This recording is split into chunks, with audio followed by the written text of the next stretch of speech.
Assalamualaikum warahmatullahi wabarakatuh.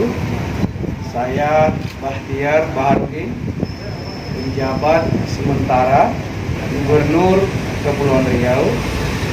Dengan ini mengajak kepada seluruh masyarakat Kepulauan Riau untuk selalu mematuhi protokol kesehatan, menjaga jarak, selalu menggunakan masker, kemudian selalu mencuci tangan dengan air sabun atau bahan-bahan yang menghancurkan lemak, dan selalu menjaga imun tubuh dan dengan meminum vitamin C dan vitamin E, dan hidup yang bersih sehat. Usahakan seluruh rumah dan ruangan kita selalu terpapar sinar matahari, karena sinar matahari adalah sumber ultraviolet yang bisa menghancurkan COVID-19. Dan selamat kepada Radio Republik Indonesia yang telah melaksanakan siaran budaya berbalas pantun 3 negara, Malaysia, Brunei Darussalam, dan Indonesia. Semoga silaturahim tetap terjalin dengan baik guna kejayaan semua negara, khususnya di negeri Bunda Tanah Melayu. Berpancang amanah, bersaumarwah, merangkai pulau, memakmurkan negeri di Provinsi Kepulauan Riau. Seganteng lada Provinsi Kepri, pulau terbentang sampai ke utara. Semoga bersama menjaga silaturahmi segala lapisan di 3 negara. Natuna Anambas sebelah utara, Kabupaten Lingga sebelah selatan, Jayala RRI di udara, merangkai suara informasi pembangunan. Sukses selalu untuk Radio Republik Indonesia. Sekali di udara, tetap di udara. Salam sehat. Mari kita bersama wujudkan pilkada sehat di seluruh wilayah Kepulauan Riau. Wabillahi taufiq hidayah. Assalamualaikum warahmatullahi wabarakatuh. Radio Republic of Indonesia. Anda masih bersama kami, RRI Tanjung Pinang, Radio Tanggap Bencana COVID-19, Indonesia, Tatanan Kehidupan Baru. Sering bolak-balik. Jadi sebelum jadi dirjen politik dan pemerintahan umum, sekarang itu masih eselon 4, eselon 3 udah main di pulau ini. Oke. Naik dari Batam, naik perahu dari Tanjung Pinang 3,5 jam sampai 4 jam sampai ke Dabo, terus naik perahu lagi ke Dai. Dai itu belum ada mobil waktu itu. Tidur di Lingga Pesona dan makan gonggong. Oke, jadi sudah terbiasa dengan laut di Kepri ini, Pak ya? Iya, jadi saya seperti film aja kalau balik kampung ini. 96% Pak, Kepri ini lautan, Pak. Hanya sekitar 4% daratan. Nah, berbicara tentang pilkada yang akan berlangsung pada tanggal 9 Desember ini serentak, Pak ya. Kira-kira apa yang akan Bapak sampaikan kepada yang pertama mungkin 3 paslon, kemudian masyarakat di Kepri ini, Pak? Saya dengar katanya ada pilkada sehat. Seperti apa itu, Pak? Jadi Bang Suwardi, assalamualaikum semuanya warga Kepulauan Riau. Saya Bahtiar, saat ini dipercayakan, ditugaskan oleh negara untuk menjadi gubernur sementara, jadi penjabat sementara. Jadi kata sementaranya harus ditebalkan, Bang Suwardi. Sementara? Iya, jadi penjabat gubernur sementara. Jadi artinya itu gubernur ini masih ada. Karena undang-undang memerintahkan gubernur yang atau kepala daerah dan wakil kepala daerah yang sedang ikut kampanye wajib cuti di luar tanggungan negara. Maka saya ditugaskan menjadi gubernur sementara terhitung tanggal 26 September 2020 sampai dengan 5 Desember 2020. Pencoblosannya sendiri nanti pada tanggal 9 Desember. Nah, pilkada memang kali ini agak berbeda dengan 2015, 2017, 2018 maupun pemilu di 2019 yang lalu.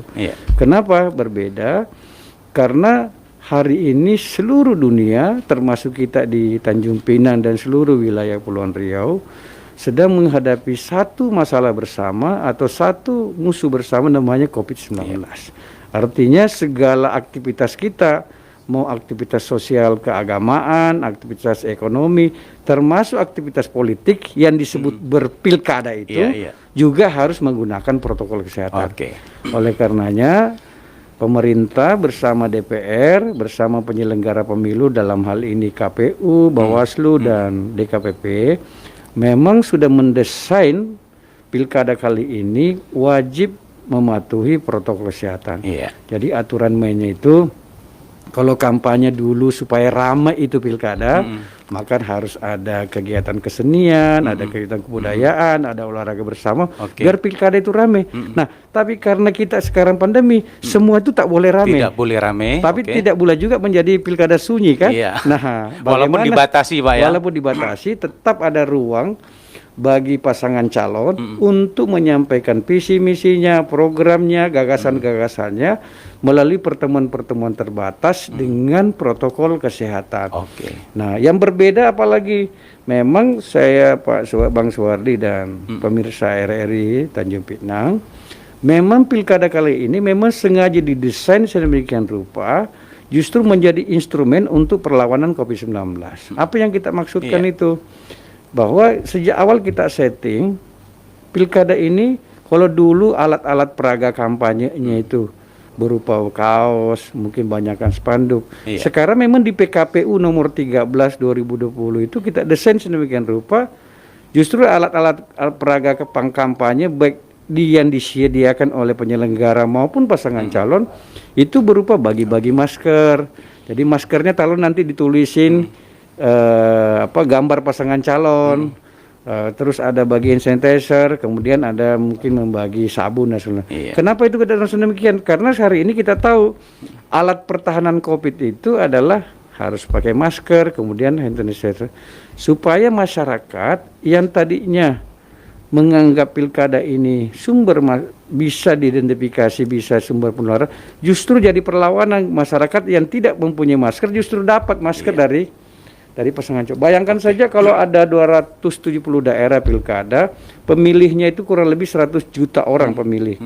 Kalau satu orang saja dibagi satu masker, berarti kan ada 105 juta masker. Kalau 10, berarti kan ada 1 miliar masker. Kali Rp5.000, berarti ada 5 triliun. Jadi betapa pilkada ini bisa kita ubah justru jadi peluang bagi masyarakat untuk mendapatkan proteksi kesehatan publik yang dilakukan pilkada. Kemudian kita desain memang tema pilkada hari ini ada tema nasionalnya, tema besarnya. Jadi tema besarnya itu adalah peran kepala daerah atau konsepsi gagasan kepala daerah, strategi dan inovasi kepala daerah dalam menangani COVID-19 dan dampak sosial ekonominya. Jadi ada tema besar yang dibuat. Jadi seluruh Indonesia ini kepala daerah ini memang didorong ke sana. Di PKPU kita tuliskan. Kenapa? Karena kepala daerah kali ini yang kita mau dapatkan pada 210 daerah, memang kepala daerah yang nantinya kalau dilantik nanti tahun depan bulan Februari, beliau-beliau ini akan menjadi kepala daerah di mana masih ada pandemi. Artinya kita hendak mendapatkan orang yang mampu mencari jalan-jalan baru, solusi baru menghadapi keadaan ini. Nah, ini juga terjadi di Korea Selatan pada tanggal 16 April yang lalu. Korea Selatan melakukan pemilu di saat puncak-puncak pandemi, bukan menunda pemilunya. Nah, orang Korea Selatan bilang begini, kami mau pemilu sekarang karena gara-gara pandemi kami menganggur, kemiskinan bertambah, masalah putusan hubungan kerja. Kami justru mau pemilu sekarang karena kami hendak mendapatkan pemimpin di Korea Selatan yang mampu mengatasi masalah kami hari ini. Nah, akhirnya di Korea Selatan itu sejak tahun 1992 itu untuk pertama kalinya 16 April 2020 kemarin, angka partisipasinya justru meningkat tajam menjadi 62,2%. Nah, oleh karenanya mestinya kalau setting ini benar, mestinya justru pilkada ini momentum untuk memilih pemimpin, untuk memilih pemimpin yang mampu menangani COVID-19 dan masalah-masalah atau dampak-dampaknya. Jadi kira-kira begini. Kalau seseorang hendak misalnya mencalonkan kepala daerah atau wakil kepala daerah dengan menawarkan, oh saya nanti kalau jadi kepala daerah, saya memprioritaskan pembangunan bidang pendidikan. Pertanyaan lanjutannya, kalau membangun pendidikan di tengah pandemi bagaimana caranya? Karena semua serba terbatas interaksinya. Baik. Ada yang hendak membangun industri, ada yang hendak membangun pariwisata, ada yang hendak membangun perikanan kelautan, dan sektor jasa lainnya. Pertanyaannya bagaimana solusinya, apa inovasinya untuk menjalankan itu di saat pandemi. Karena begitu terpilih 2020, nanti 9 Desember, beliau-beliau akan menjadi kepala daerah pada 210 daerah masih pandemi. Oke. Nah, Baik. artinya sebenarnya pilkada ini kita bisa outputnya, bisa justru mendapatkan kita peluang untuk mendapatkan pemimpin-pemimpin hebat pada 210 daerah. Dan pemimpin seperti ini hanya bisa kita dapatkan di masa krisis. Baik. Kalau pilkadanya di luar masa krisis, ya pemimpin biasa-biasa saja. Oke, Gitu. menarik sekali pendengar ya. Pak Gubernur berbicara mengenai pilkada sehat. Jadi kita harus mengedepankan protokol kesehatan, Pak ya. Iya. Jaga jarak, kemudian pakai masker itu yang paling penting. Pilkada sehatnya Bang Suwardi belum selesai nih. Tadi baru pemanasan, bisa 3 hari 3 malam memang mas saya itu. Iya. Jadi saya singkatlah saja terakhir. Oleh karenanya kali ini pilkada kita ubah justru menjadi peluang untuk perlawanan COVID-19. Bagaimana cara mengubahnya pilkada COVID-19? Artinya justru pilkada ini jadi peluang bagi masyarakat untuk mendapatkan proteksi tambahan selain disiapkan oleh negara dalam menangani COVID-19. 270 daerah TPS itu ada 3.300 TPS. Satu TPS itu 10 orang KPPS-nya. Kali 3.300, artinya ada 3.300.000 orang menjadi petugas KPPS pada 270 daerah. 270 orang ini kan menjadi petugas TPS, KPPS, dia kan pasti akan mensosialisasikan protokol-protokol kesehatan, bagaimana pemungutan suara, bagaimana partisipasi masyarakat dalam pelaksanaan Pilkada 20. Artinya kita mendapatkan orang 3.300.000 menjadi agen-agen perlawanan COVID-19 pada 270 daerah. Sehingga tenaga kesehatan kita terbantu. Selama ini kita hanya mengandalkan tenaga kesehatan, kita punya tenaga bantuan nih pada saat pilkada. Nah, Kepri sendiri gimana? Nah, saya sebagai penjabat sementara Gubernur Kepulauan Riau, pilkada ini kita maunya prosesnya sehat, langsung, umum, bebas, rahasia, jujur dan adil. Asas pilkada ini begitu. Sehat di dalam prosesnya juga, jangan karena pilkada lalu misalnya warga kita, baik pesertanya, paslonnya maupun tim suksesnya ada yang terpapar COVID Corona. Jadi kemudian hasilnya juga positif. Pikirannya juga sehat gitu. Maka saya mencanangkan ini namanya kita harus menggerakkan namanya gerakan pilkada sehat. Pilkada sehat itu saya sehat lahir dan batin. Prosesnya sehat, outputnya sehat. Tak ada konflik, damai, dan orangnya sehat. Dan orangnya sehat, dan masyarakat semua sehat. Iya. Baik, Pak Gubernur, waktu kita nih sangat terbatas, Pak. Jadi mohon maaf ya. Sebenarnya saya ingin mengundang pendengar satu saja, tapi karena waktu kita sangat terbatas. Terakhir saya terima kasih sekali kepada RRI Tanjung Pinang ya, dan sungguh kesempatan terhormat ini kepada Kepala RRI Tanjung Pinang dan seluruh genap karyawan RRI Tanjung Pinang. Saya penjabat sementara Gubernur Kepulauan Riau, Bahtiar Baharudin. Sangat menyampaikan respek dan hormat kepada RRI yang selalu tetap setia di udara mengawal negara ini dalam situasi apapun. Dan kali ini kami mohon bantuan dan dukungan RRI Tanjung Pinang untuk mengawal pilkada sehat di Provinsi Kepulauan Riau. Terima kasih. Assalamualaikum warahmatullahi wabarakatuh. Baik, waalaikumsalam. Terima kasih Pak Gubernur. Semoga Pak Gubernur walaupun waktunya singkat di Tanjung Pinang, Pak ya. Hanya itu bisa betah dan memberi kesan yang mendalam. Nanti kalau Bapak sudah kembali ke Jakarta.